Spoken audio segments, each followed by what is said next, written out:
In this video, I will show you how to connect Google Fit to Strava. First, open your Google Fit app. At the bottom right corner, tap on your profile. Then tap the settings icon at the top. Scroll down to track your activities with Health and make sure it's connected to Apple Health. Next, go back to your home screen and open the Strava app. At the upper left corner, tap on your profile. Then tap on Settings at the upper right.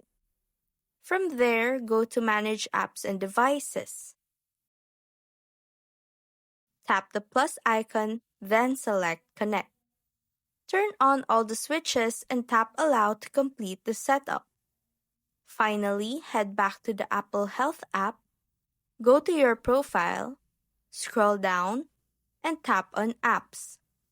Here you will see that Strava is now connected with Google Fit through Apple Health. And that's how to connect Google Fit to Strava.